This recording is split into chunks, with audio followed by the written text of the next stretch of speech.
પહોંચી છે?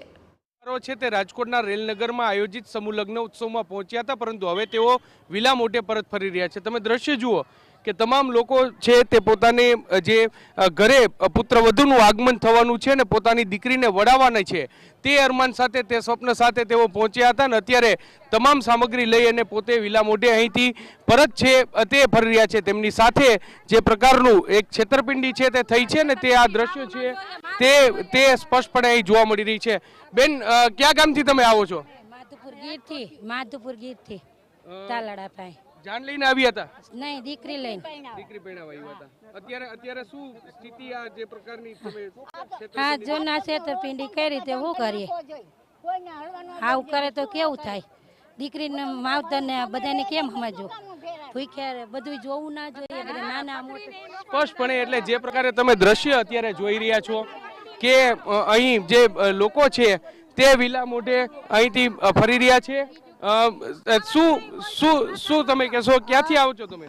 હું આ મોવડી ચોકડી રાજકોટ થી આવું છું અને આ કરતા હરતા ને બંગડિયું પહેર્યું છે। બંગડિયું માઈ ગાંગલા નો થવાય એને કઈ મરદની મૂછું રાખી ને તો પછી હામું ઉભું રહે તે વડે રખાય। માઈ ગાંગલા નો થઈ જવાય, ભાગી ગયા બધા। જે પ્રકારે તમે દ્રશ્ય અહીં અત્યારે જોઈ રહ્યા છો કે તમામ લોકો છે તે વિલા મોઢે વરરાજા અને વરકન્યા અને કન્યા છે તેઓ પણ અહીંથી વિલા મોઢે છે તે પરત ફરી રહ્યા છે। લગ્નનો સામાન છે તે તમામ લઈ અને તેઓ અહીંથી પરત ફરી રહ્યા છે। પરિવારમાં એક પ્રકારની નારાજગી, એક પ્રકારનો રોષ, એક પ્રકારનો ગુસ્સો છે તે અહીં સ્પષ્ટપણે જોઈ શકાય છે। તમે જુઓ કે જે રીતે તેઓ હોંશે હોંશે બસ હોય કે ટ્રક હોય કે અન્ય કોઈ વાહન હોય તે વાહનમાં અત્યારે જાન લઈને આવ્યા હતા, સ્વપ્ન જોઈને આવ્યા હતા, પરંતુ અહીં જે વિલા મોઢે તેઓ પરત છે તે ફરી રહ્યા છે। લગ્ન કર્યા વગર જ જાન છે તે વડાતી હોય તે પ્રકારના દ્રશ્યો છે તે રાજકોટમાં અત્યારે સ્પષ્ટપણે જોઈ શકાય છે। આયોજકો દ્વારા તેમની સાથે જે પ્રકારે છેતરપિંડી કરવામાં આવી અને અહીં તમે જુઓ જાનૈયા છે તે ફરી એકવાર પોતાના વાહનમાં છે તે પહોંચી ગયા છે। કન્યા પક્ષ છે તે વાહનમાં પહોંચી ગયું છે, કારણ કે તેઓ જે સ્વપ્ન સાથે આવ્યા હતા તે સ્વપ્ન ક્યાંક અત્યારે પૂરું થયું નથી અને જે પ્રકારે તમામ લોકો છે તે અહીંથી પરત છે તે ફરી રહ્યા છે પોતાના લગ્નના આયોજન સાથે। તમે જુઓ આ દ્રશ્ય, અહીં પણ આપણે વાત કરવાનો પ્રયત્ન કરીશું। એક પ્રકારની નારાજગી છે તે લોકોમાં અત્યારે સ્પષ્ટપણે અહીં જોવા મળી રહી છે। ક્યાં ગામથી આવો છો? અમારા દીકરીની જાન આવી છે માધવપુરથી, સાપરથી અમે જાન લઈને આવ્યા છે। પાણી વગરના છોકરા ભૂખ્યા મરી ગયા, ખાવું વેચાતા પાણી લઈ લે દીકરીઓ। અહીંયા સ્વપ્ન હું બતાડ્યું તું અહીં કેવું હું કીધું? દીકરીને આ દેવું નોલું દેવું ઘણા સપના બતાવ્યા હતા, અમે ઈ પ્રમાણે કાઈ ન થયું। 30,000 રૂપિયા ભર્યા, લગ્ન કર્યા વગર નીકળી નીકળી ગયા। હવે દીકરીને અમારે લઈ જાવ, અમારે તો લઈ તો જાવી દીકરીને ઘરે કાઈ તો કામ દીકરીઓને લઈને અમે અમારા ઘરે જાય છે। દીકરીઓને અમે ઘરે લઈ જાય છે, અમારા ઘરે થાતી વિધિ તો કરવી પડશે ને। ખાતી વિધિ કરીને લગ્નનું મુહૂર્ત છે તે જોડાવ્યું હોય, અરમાન છે તે પૂરા કરવાની વાત છે તે કરવામાં આવી ને પ્રકારે જે પ્રકારના દ્રશ્ય તમે જોઈ રહ્યા છો કે એક પ્રકારની નારાજગી છે તે જોવા મળી છે।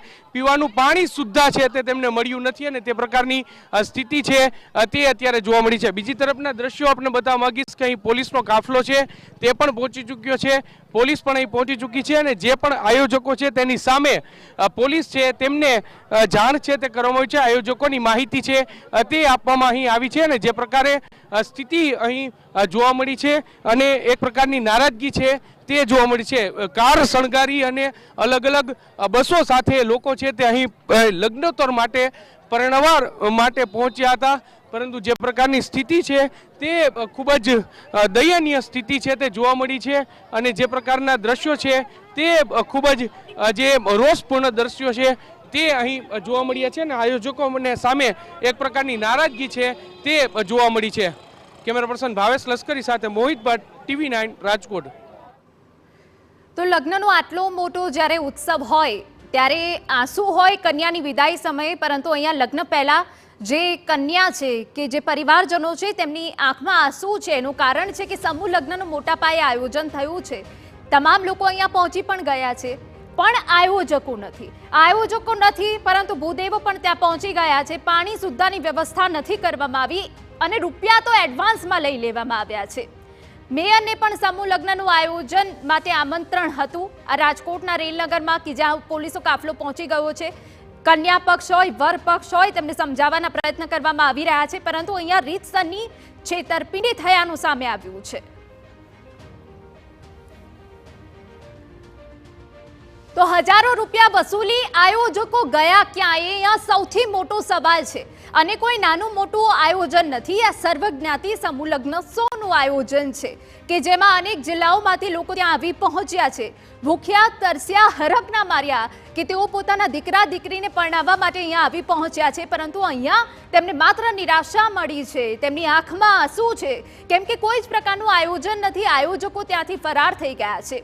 બીજું કે એક પેમ્પલેટ જે છે પરિવારને આપવામાં આવ્યું હતું કે જેમાં દીકરીને કરિયાવરણમાં શું શું મળવાનું છે, પરંતુ અહીંયા જુઓ એક દીકરીને માત્ર આંખમાં આંસુ મળી રહ્યા છે.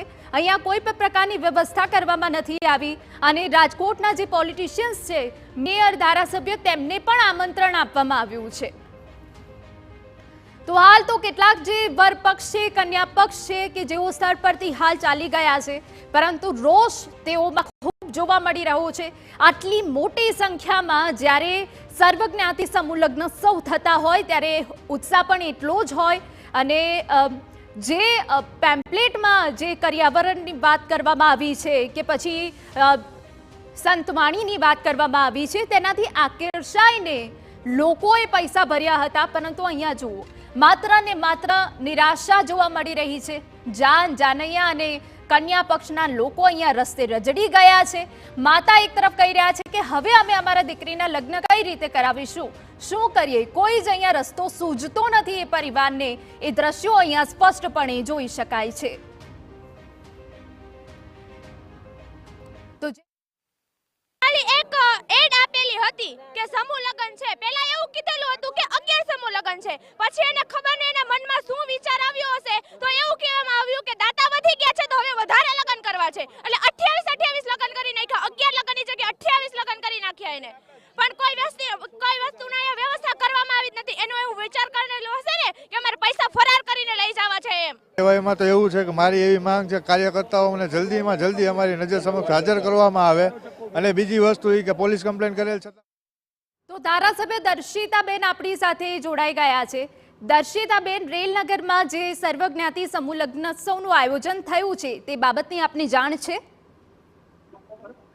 હેલો દર્શિતાબેન, મારો અવાજ આવી રહ્યો છે? હા હા બોલો. રેલનગરમાં જે સર્વજ્ઞાતિ સમૂહ લગ્નોત્સવનું આયોજન થયું છે એ બાબતની આપની જાણ છે ખરી? હા હા ખ્યાલ છે. ઓકે, તમે એ આયોજકોને ઓળખો છો કે જેઓ દ્વારા આયોજન કરવામાં આવ્યું છે? સમૂહ લગ્નનું આયોજન એ એક પ્રાઇવેટ સમાજ દ્વારા સામાજિક સંસ્થા દ્વારા કરવામાં આવ્યું છે. એટલે અત્યારે મને પણ જાણવા મળ્યું છે કે આયોજકો આ રીતે સમૂહ લગ્ન છોડીને ભાગી ગયા છે. એટલે આ પ્રાઇવેટ સંસ્થા દ્વારા કરવામાં આવ્યું છે, પરંતુ આ યોગ્ય ન કહેવાય. એટલે આ બાબતે હું પોલીસ કમિશનરશ્રીને જાણ કરીશ કે આ બાબતે તપાસ કરી અને આયોજકો સામે જે કંઈ પણ કાર્યવાહી કરવાની થાય એ બાબતે કાર્યવાહી કરે. બિલકુલ. દર્શિતાબેન, આ જે 3 આયોજકો છે તેઓ આપની પાસે ઇન્વિટેશન કાર્ડ લઈને પહોંચ્યા હતા? ના, આ સમૂહ લગ્નનું મને આમંત્રણ આવેલ નથી. આપને આ સમૂહ લગ્નનું આમંત્રણ નથી આપ્યું? દર્શિતાબેન, હા, આપનું નામ જે લગ્નોત્સવના જે ટેમ્પલેટ હોય ને એમાં જે આપનું નામ છે આ પેમ્પલેટમાં કે ઇન્વિટેશનમાં ધારાસભ્યને પણ ઇન્વિટેશન આપવામાં આવ્યું છે. હા, પણ મારે રૂબરૂ એ લોકોને મળવાનું નથી થયું. આભાર અમારી સાથે વાત કરવા બદલ. તો જે રીતે ધારાસભ્ય પણ અહીંયા જણાવી રહ્યા છે કે તેમને કોઈ પણ પ્રકારનું અહીંયા જાણ કરવામાં નથી આવી, પરંતુ જે પેમ્પલેટ છે તેમાં ધારાસભ્યોનું નામ ઇન્વિટેશનમાં લખેલું